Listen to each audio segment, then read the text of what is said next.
The woman only knew when she was on her deathbed. The person who donated blood to save her life back then was me. For her protection. The person who took the fall for the Cruz family was also me. The person who loved and shielded her with all his heart was still me. Yet, the moonlight in her heart, whom she treasured so much, colluded with her best friend, leading to her utter ruin and the destruction of her family. When her eyes opened again, Boa Hancock had been reborn, returning to 4 years ago, the time when she was forced to marry me. At this moment, her only thought was to apologize to the man she had misunderstood for 6 years. In the sky, thunder rolled, and rain poured down in torrents. And I was being punished to kneel in the rain, simply because yesterday I threw away the gift that her first love gave her. She immediately punished me to kneel outdoors for an entire day. Over the past 4 years, I have endured enough coldness and disdain. If I hadn't loved Boa Hancock so deeply since childhood, I fear I would have broken down long ago. But now, I no longer want to tolerate it. This rain, this kneeling punishment, has brought me complete clarity. Boa Hancock saw my tall but fragile figure and rushed over, hugging my shivering body in the rain, which was cold to the bone. She was overcome with heartache, quickly taking off her coat and draping it over me. Her voice anxious. Why are you still standing in the rain? Why don't you come inside? I looked at the woman in front of me with disbelief. Her eyes were gentle, filled with worry. I had dreamed and longed so much that one day, Boa Hancock would care about me like this. But it turned out to be a distant dream. I slowly but firmly pushed her away. I had never been so clear-headed.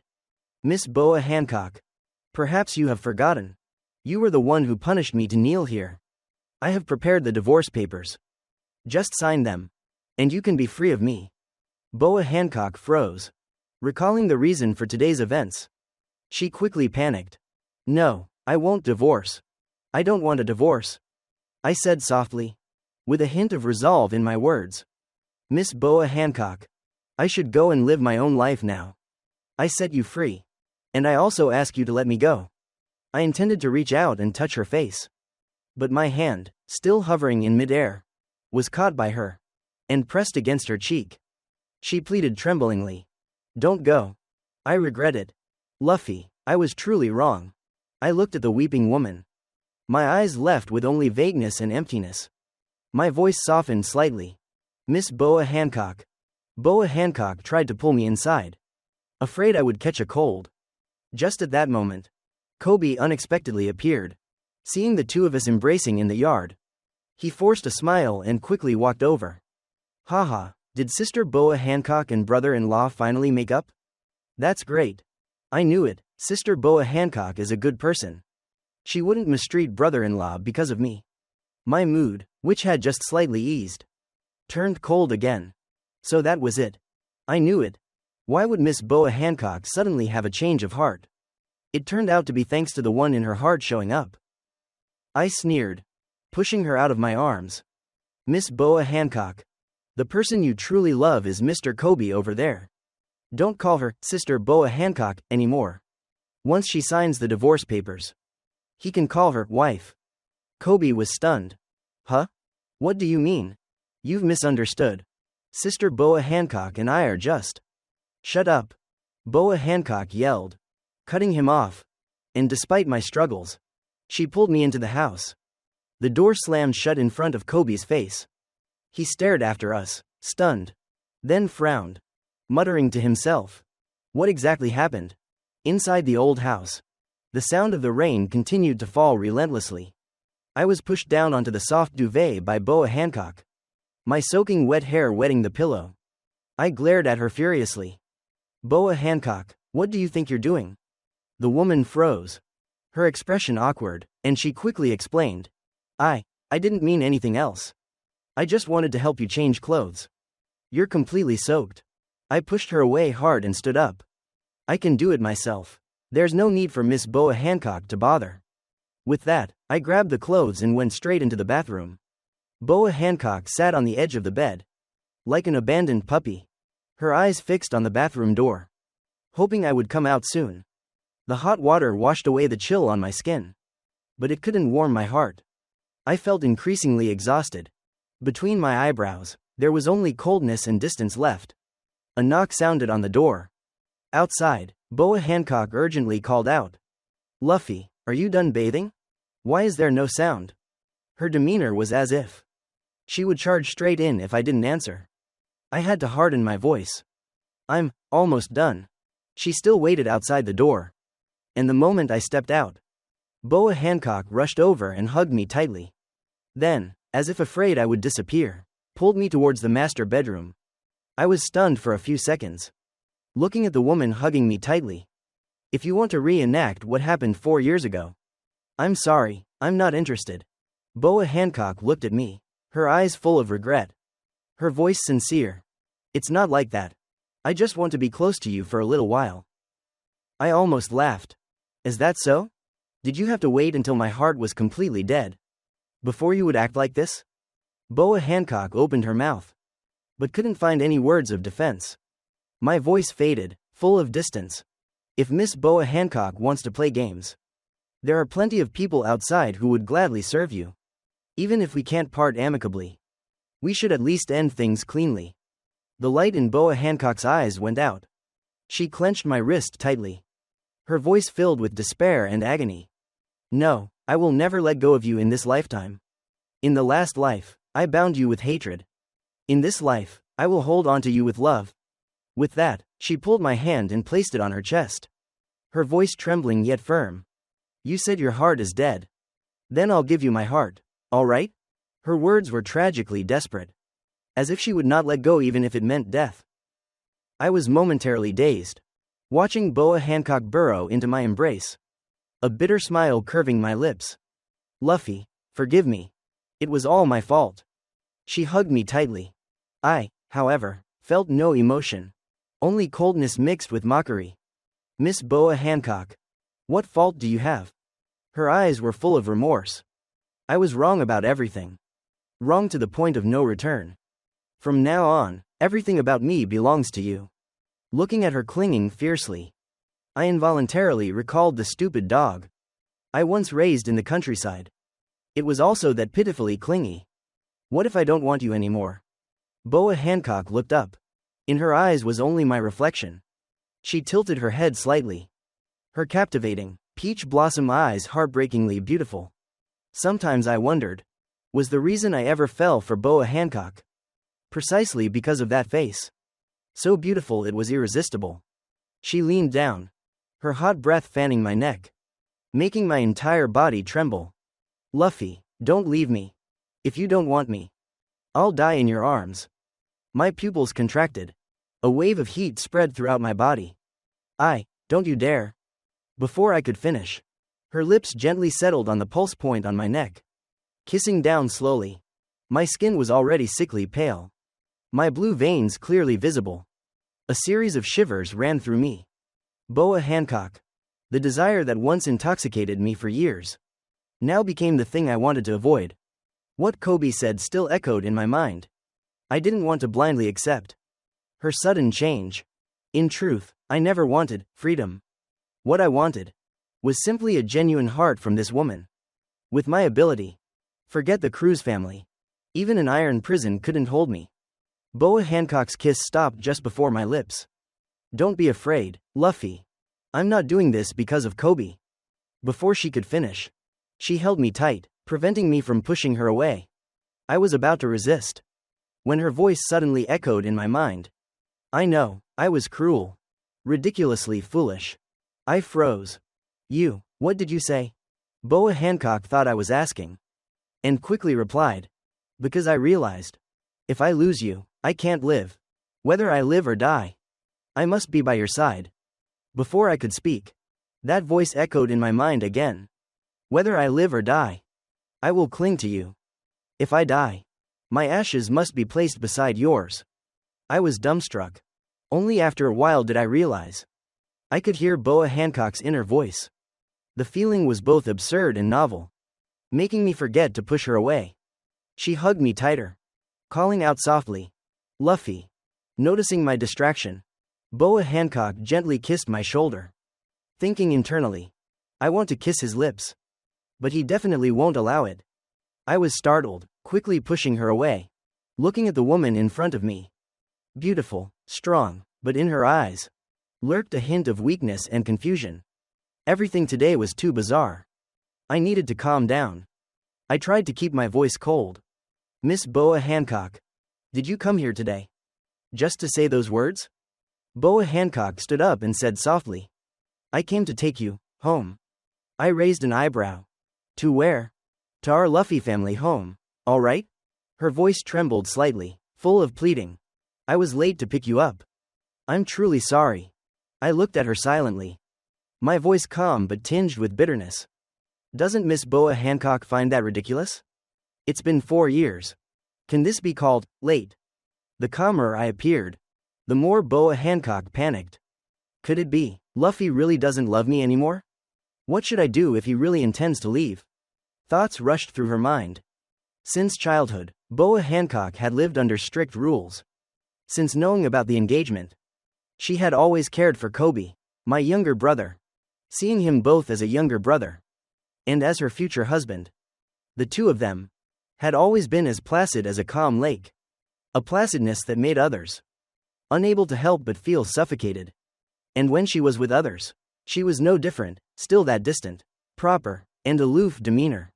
But I was like a flame, consuming all the boredom in her heart, making her otherwise tranquil life vibrant, allowing her to feel, for the first time in her life, an emotion that transcended all reason.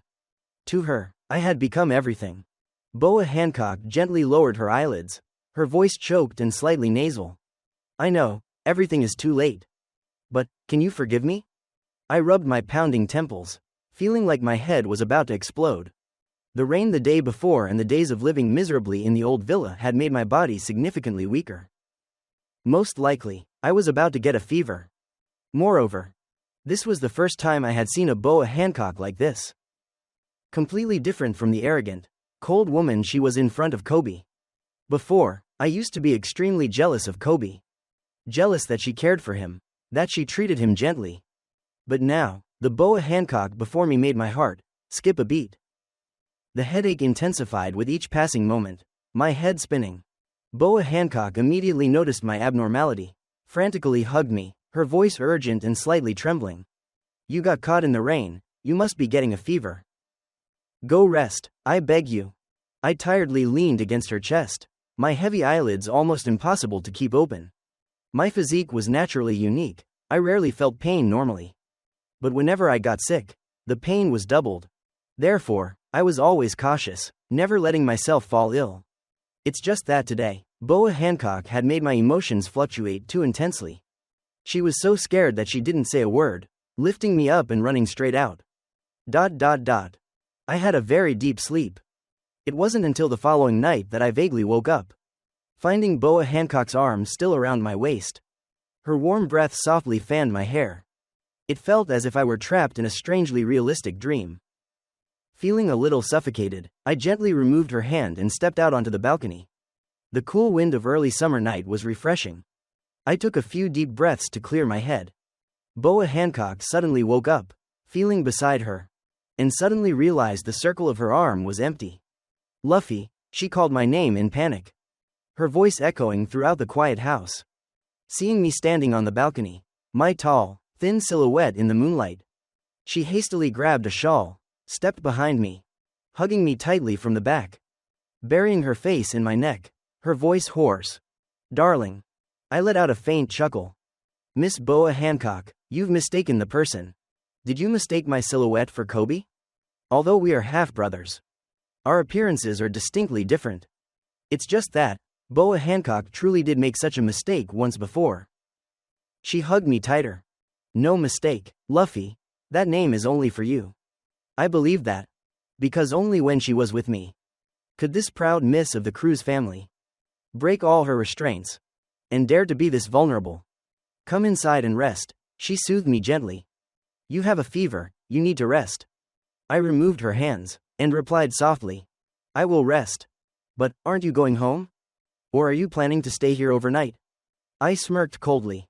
4 years ago, you swore that in this life, you would only bear Kobe's child and would never share a bed with me again. Are you planning to go back on your word now? Recalling the past, Boa Hancock's eyes immediately filled with pain. She tremblingly took my hand, and then suddenly, slapped her own face hard. Yes, I'm slapping myself. However angry you are, hit me harder. As long as your anger subsides and you're happy. I looked at her. And then truly slapped her. A resounding smack. I felt both hatred and pity. She then offered the other side of her face, her eyes moist but gentle. Hit this side too. If your hand is tired, you can use something else. I involuntarily laughed. Boa Hancock looked at me blankly. Her eyes gradually softening. She slowly drew closer. Just as our lips were about to touch, I pushed her away hard. She lost her balance, stumbled back 2 steps, and fell straight down from the 2nd floor. Boa Hancock, I shouted. Running down quickly, seeing her lying motionless on the lawn. She was instantly knocked unconscious. That night, the wail of the ambulance siren pierced through the rain. I sat outside the emergency room, my heart burning with anxiety. A moment later, Shanks and the female bodyguard Boa Hancock walked out. How is she? I quickly asked. Shanks's eyes showed a fleeting look of surprise. Then he calmly replied. The doctor said further checks are needed. And you have a fever. Why don't you let Boa Hancock take you home to rest? I'll stay here and look after her. I looked toward the patient room. Then back at the 2 of them, and nodded. After all, Boa Hancock's people have always kept their distance from me. Polite, but full of wariness. Now that she was injured because of me, it was understandable that they wouldn't let me stay close. Back at the villa, I tossed and turned, unable to sleep. After thinking for a long time, I picked up the phone and dialed a number. A cheerful voice answered on the other end. Master, why do you remember calling me today? My lip twitched. Don't call me master anymore. Yes, master. Ah no, teacher, do you need something? I clenched my fist, my voice hoarse. It's not me, it's Boa Hancock. She fell from the 2nd floor. She's in your hospital. Help me check on her condition. The other end was silent for a second. Then Zorro's voice came through, lazy and dismissive. Huh, Boa Hancock? I don't want to see her. What's so interesting about her that you're so bothered? It would be better if she died outright. I sighed helplessly. Even though Boa Hancock was full of problems, I couldn't abandon her. Then you just go there. Zorro reluctantly agreed, then stood up and left the office. As soon as she arrived at the emergency room, she immediately asked, Where is the patient who fell from the 2nd floor? A nurse replied, Are you referring to Miss Boa Hancock? She took the VIP route. She's already in the VIP room. Zorro frowned slightly. Who examined her, and what is her condition? Dr. Shanks on emergency duty examined her. The situation is not too serious. Just a mild concussion, a few days of rest and she'll be fine. She's also staying in a VIP room? Hearing that, the stone in my heart dropped. She is the renowned Boa Hancock, of course. She requires special care. I feel bad for you.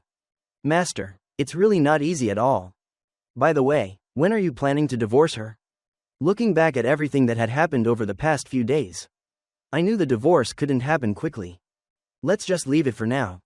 I initially thought Boa Hancock would be fine after a few days in the hospital. But the next morning, Shanks rushed into the office frantically. Sir, the young miss, something has happened to her. My mind immediately went blank, but right after, I calmed down.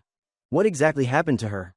Shanks was slightly stunned, then his expression was almost out of control. Sir, it's best if you go see for yourself. On the way there, every worst-case scenario flashed through my mind, even imagining a state of brain death. But when I saw the scene before my eyes, it was completely unexpected.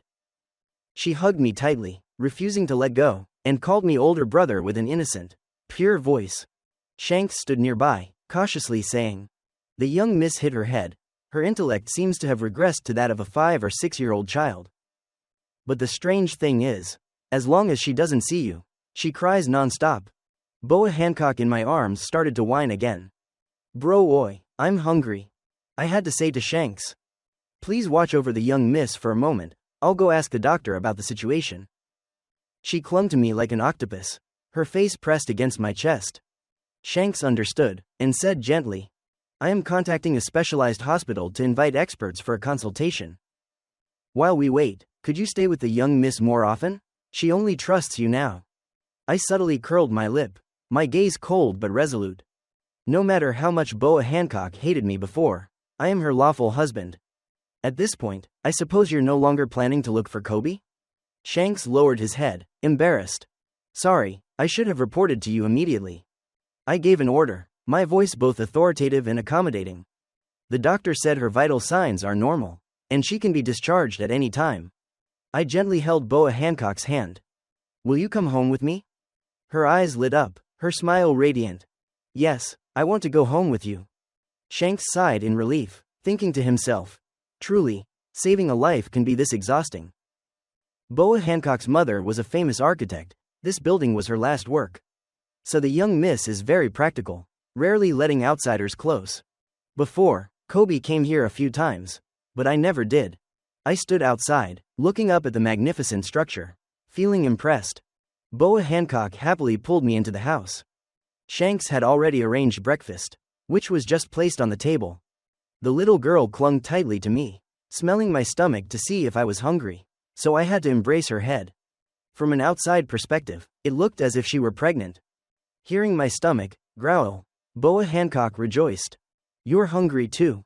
She obediently let me hold her, my hand gently placed on her slender waist. Shanks originally wanted to eat breakfast too, but seeing Boa Hancock like this, he had no choice but to stand up and leave. Mr. Luffy, I have to go back to the company to handle some matters. I glanced at her, understanding everything.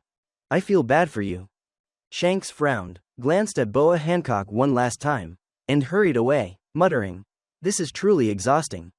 I had just finished feeding Boa Hancock and was about to have someone take her upstairs to bathe, change into pajamas, and rest, but Boa Hancock hugged me tightly, refusing to let go. I want to go with you. I patiently explained.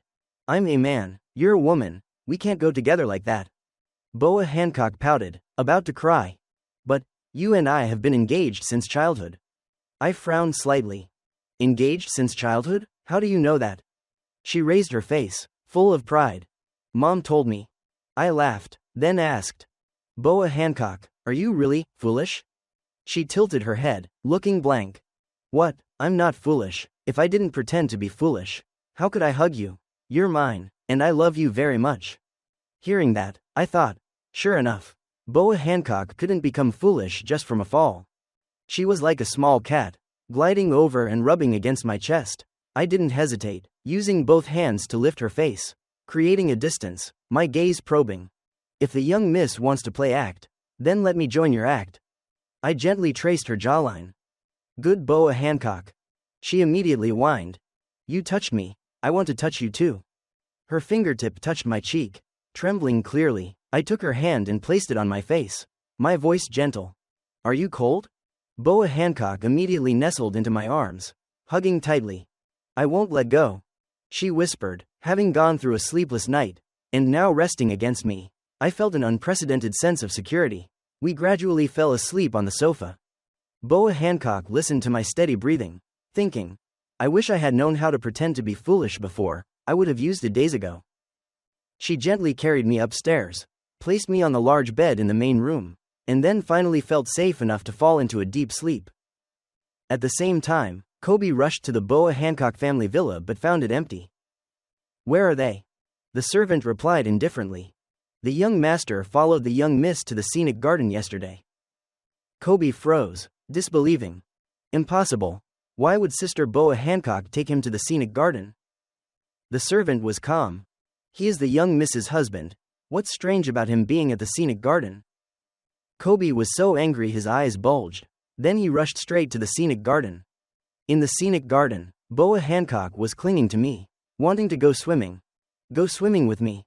She pointed to the outdoor pool, deliberately pulling down the edge of her swimsuit, mischievously swaying in front of me. I shook my head. No, I'm not swimming.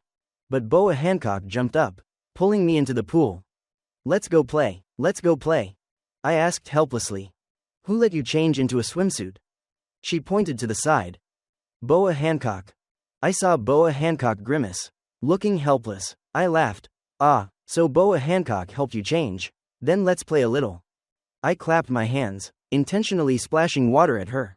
Boa Hancock's wet hair stuck to her cheek. She looked at me and flashed a radiant smile, which couldn't help but move me. She swam over and hugged me tightly, but just as she wanted to get closer, Boa Hancock walked over. "Sir, Kobe is at the front gate." Hearing Kobe's name, Boa Hancock hugged me tighter, shrinking into my arms.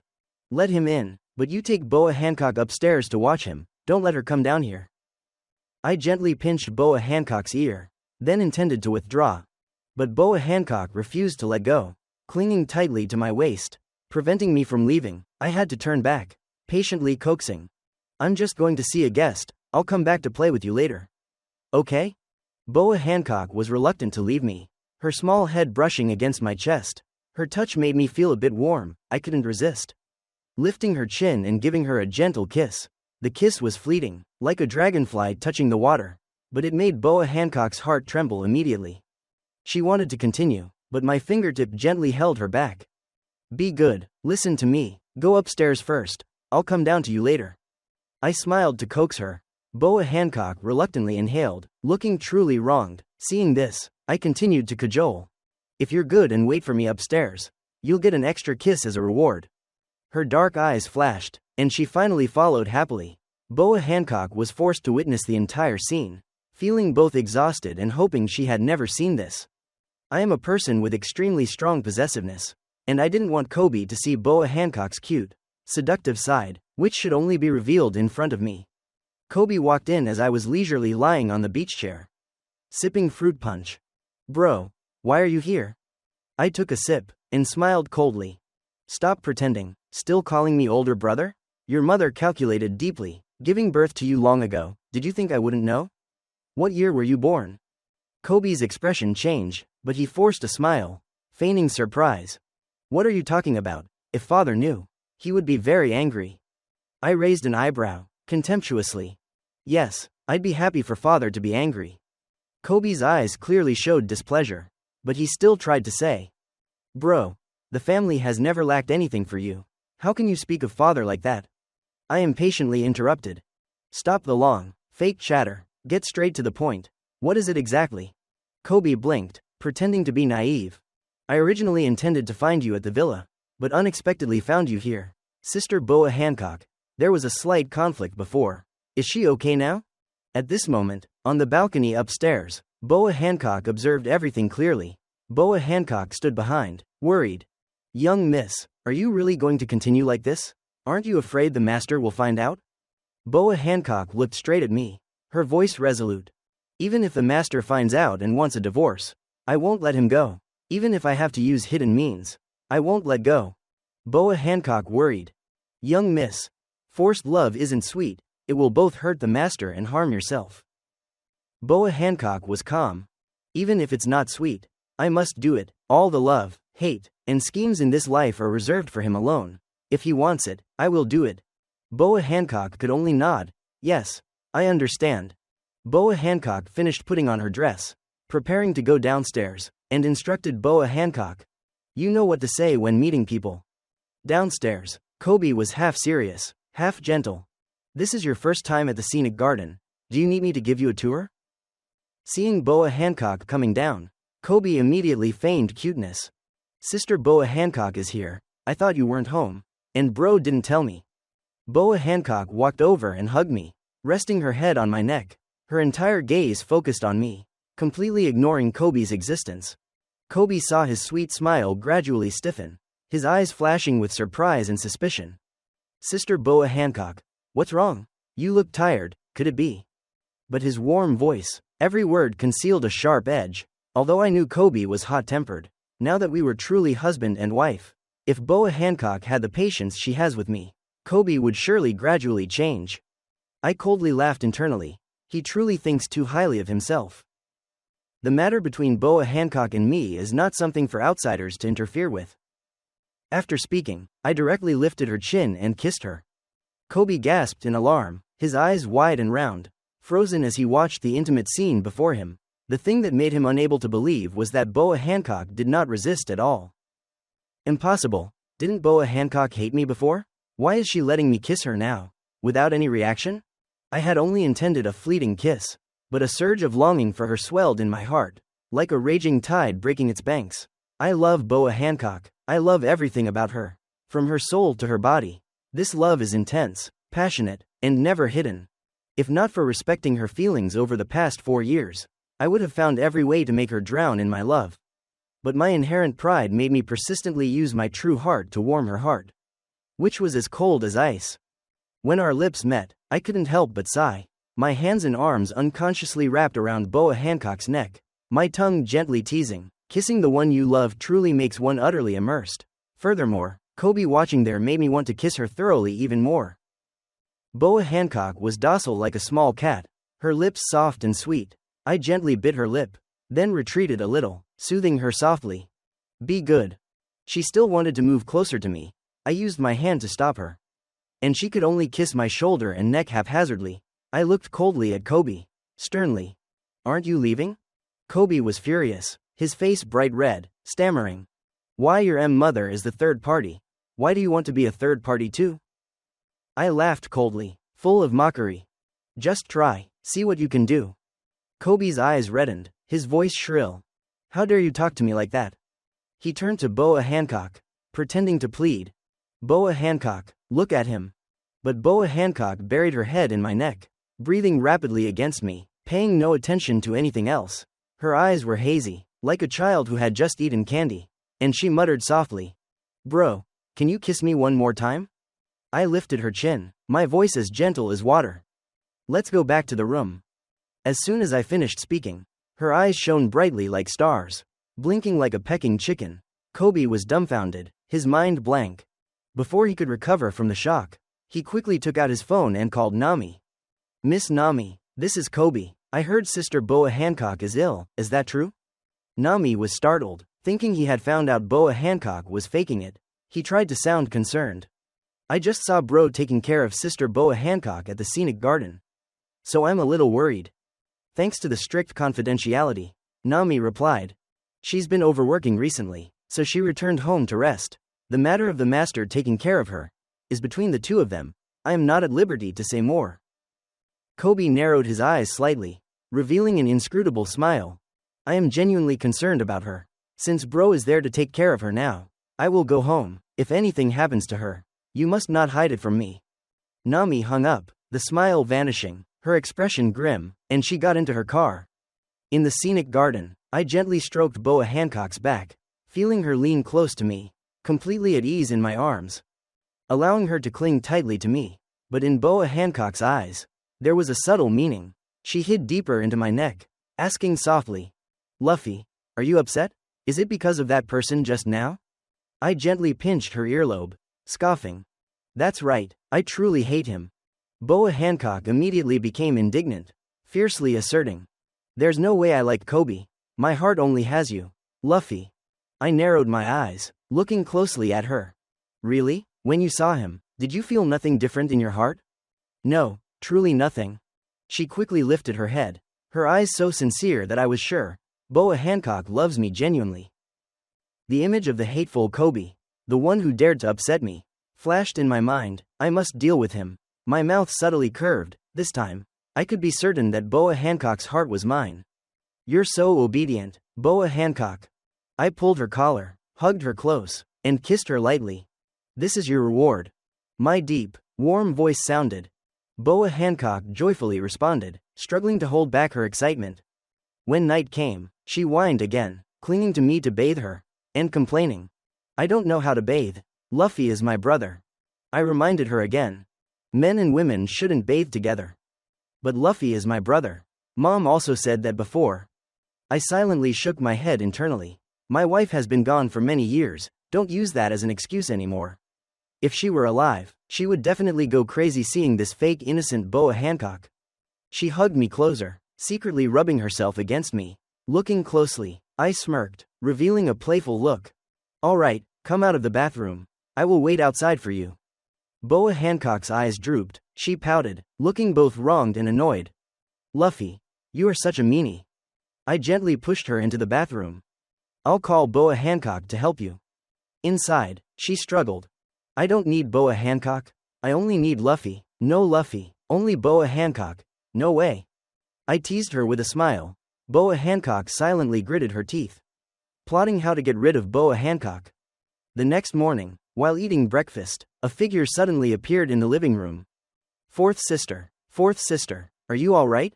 I looked up, recognizing the girl. Her name seemed to be Warlords, one of Boa Hancock's subordinates.